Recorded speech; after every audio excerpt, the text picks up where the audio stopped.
Good morning all of you. आज कौन सा डे है? ओके, सैटरडे है। तो हमेशा की तरह आज भी सुरक्षित शनिवार मनाया जाएगा। तो आज जो आपको जानकारी दी जाएगी उसका टॉपिक है नाव दुर्घटना एवं पानी में डूबने से बचाव के संदर्भ में जानकारी। ये क्या बना हुआ है? नाव। आप लोग बैठे हो नाव में? जी। सब लोग बैठे हैं? अच्छा, नाव कहाँ चलती है? पानी में। पानी में। नाव अगर पानी में चलती है तो हो सकता है ना कभी कभी डूब जाए। तो अगर डूबेगी तो हमें ध्यान रखना पड़ेगा ना कि अगर हम लोग नाव में बैठ रहे हैं तो पानी से डूबे ना हो। तो उसके बारे में आप लोगों को जानकारी दी जाएगी। ठीक है? अच्छा, देखो क्या है ये? नाव।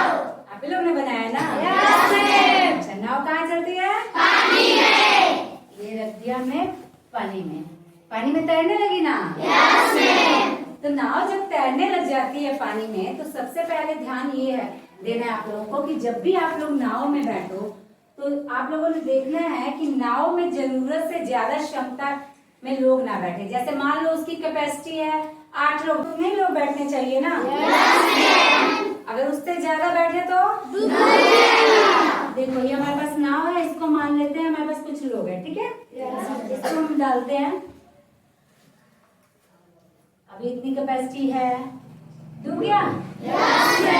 ऐसे ही अगर नाव जो है उसमें अगर जितनी कैपेसिटी होगी उसकी लोड उठाने की उतने ही ध्यान रखना आप लोगों की बात है। ये नहीं कि हमें जल्दी जाना है तो ज्यादा लोग बैठ गए फिर आगे परेशानी हो जाएगी।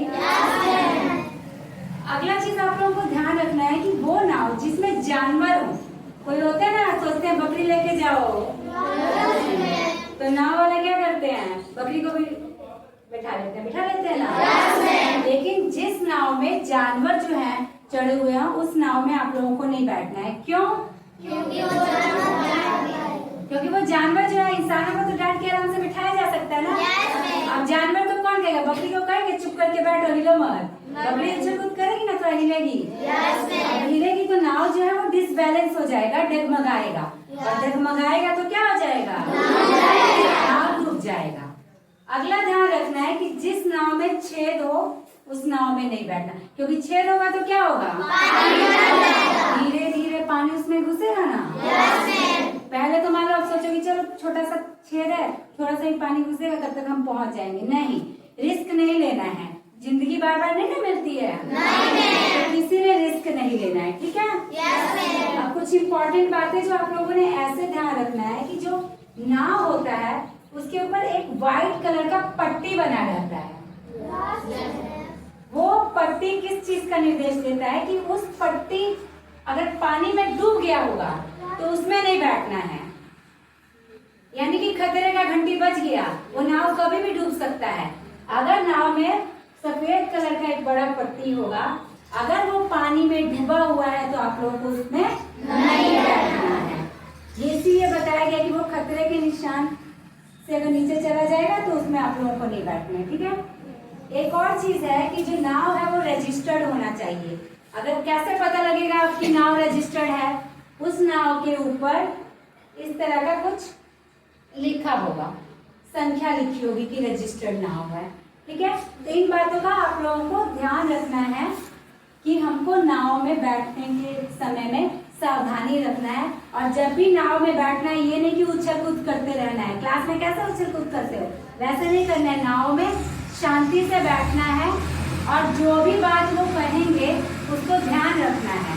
जो नाविक होता है ना, नाव चलाने वाला, उनकी बातों को ध्यान रखना है। अब हम आगे चल के चलेंगे। आप लोगों ने जाना कि नाव में बैठने टाइम हम लोगों को किस किस चीजों का ध्यान रखना है, किन किन बातों का ध्यान रखना है और कौन कौन सी सावधानियां बरतनी है। लेकिन लाख सावधानियां बरतने के बावजूद भी कहीं ना कहीं कोई चूक हो जाता है जिस वजह से हम लोग दुर्घटना के शिकार हो जाते हैं। तो एक तो है कि नाव में बैठने के दौरान अगर डूबते हैं तो नाव में ये ध्यान रखना चाहिए कि उसमें रस्सी हो, लाइफ जैकेट हो, नहीं तो टायर का ट्यूब भी हवा भर के होता है ना, वो भी होना चाहिए। ठीक है? अगर रस्सी रहेगा तो रस्सी को फेंकेगा तो जो डूबा होगा उसके हाथ में जो भी आएगा वो पकड़ के आ जाता है ना। या फिर जिसको तैरना आता होगा वो तैर के निकलता है, लेकिन जिसको तैरना नहीं आता है वो नहीं जाएगा। सबको तैरना आता है आप लोगों में से? किसको आता है? ठीक है। हाथ नीचे करो। तो अब आप लोगों को बताया जाएगा कि अगर कोई डूब रहा है, डूबने के बाद से उसको निकालने के बाद से उसको प्राथमिक उपचार क्या देना चाहिए। अब ये नहीं कि उसको निकाला और निकालते ही नहीं डॉक्टर के पास दौड़ गए, डॉक्टर वहां नजदीक में तो होंगे नहीं, तो पहले हमको उसको प्राइमरी ट्रीटमेंट देना है, ठीक है। अब ध्यान से देखेंगे सभी। एक बच्चा आओ पहले, अजय आओ, जैसे साहिला पाओ, अब यहाँ बैठो। मान लो ये डूबा हुआ है, ठीक है। अब इसको निकाल के लेके आ रहे हैं बाहर, लेके आओ तो जरा ध्यान से देखेंगे। देखो इस तरह से पकड़ के लेके आएंगे और लिटा देंगे, ठीक है। आराम से लिटाना है, ये नहीं कि लिटा देने के बाद क्या होगा कि प्राइमरी ट्रीटमेंट देने के लिए पैर को हम लोग बैंड कर देंगे इस तरह से, दोनों पैरों को बैंड कर देना है। और जो सिर है सामने डायरेक्शन में नहीं रखेंगे, क्योंकि हम लोगों ने इनके पेट में से पानी निकालना है। पेट में से जब पानी निकलेगा कहाँ से निकलेगा, मुंह की तरफ से। तो अगर सामने मुंह रहेगा तो हमारे मुंह के ऊपर आएगा, तो हम लोग ने सिर को इसको थोड़ा सा टेढ़ा कर देना है और अपने हाथों से इस पे प्रेशर देंगे। पेट पे प्रेशर देंगे तो क्या होगा, पानी बाहर आएगा।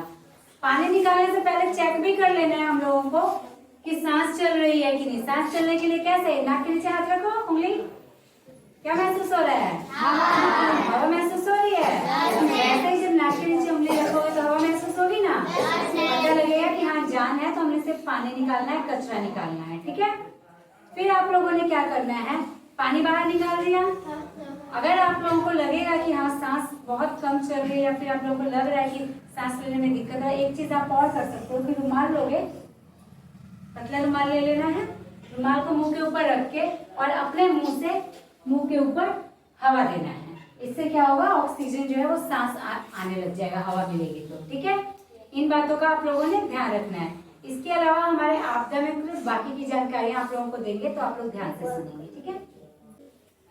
और हम इसके बाद जो निकालने के बाद क्या करेंगे, इसका जो घुटने के बल बैठेंगे, इसके बाद हम इसके मुंह में फंसे हुए कचरे को निकालेंगे।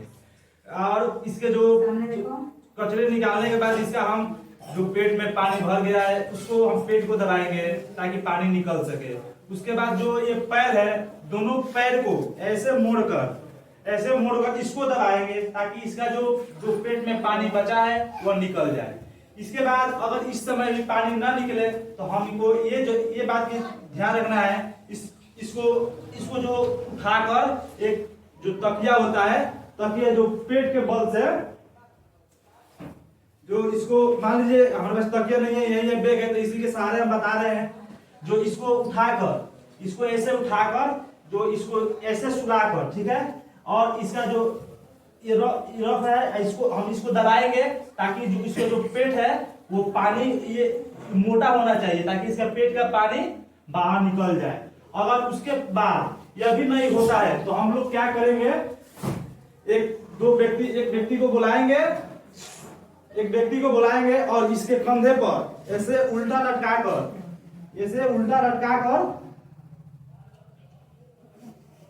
इसको मजबूत से पकड़ना होगा, जोर से पकड़ना होगा, है ना। इसके बाद इसका जो ये यदि है इसको दबाएंगे ताकि इसको बोलेंगे हल्का हल्का नजदीक चलना पड़ेगा, कूदेगा ना, लेकर दौड़ेगा तो इसका ये मजबूती से पकड़ना होना चाहिए। जैसे दौड़ेगा या घूमेगा इसका पेट से जो पानी है वो मुंह से वोमिटिंग की तरह निकल जाएगा। उल्टी होता है ना, वैसे जब इस पे दबाएंगे तो निकल जाएगा ना, और निकल जाएगा। अगर ये भी करने के बाद भी हम देखते हैं कि इस पानी तो निकल गया, इसको जो सांस में प्रॉब्लम है, तो हम इसको सबसे पहले इसको कार्डियो चेक करेंगे, यानी पल्स चेक करेंगे। अगर पल्स सही होगा, पल्स चल रहा है, तो इसका श्वसन चेक करेंगे। और सांस भी एक चेक करने की और तरीका है, इसका जो पेट है ऐसे देखेंगे, इसका जो ये मस्तक है ऐसे कहकर, ऐसे पेट के ऊपर ये रख कर, हाँ इसे 2-3 इंच ऊपर पेट का रखकर इसको ऐसे देखेंगे ताकि इसका जो पेट है ना तो अप डाउन करेगा, तो हमको समझ में आ जाएगा कि इसका सांस चल रहा है, ठीक है। तो इन सब बातों का आप लोगों ने ध्यान रखना है, ठीक है। इन बातों का सबको ध्यान रखना है, ठीक है। चलो एक बार सबको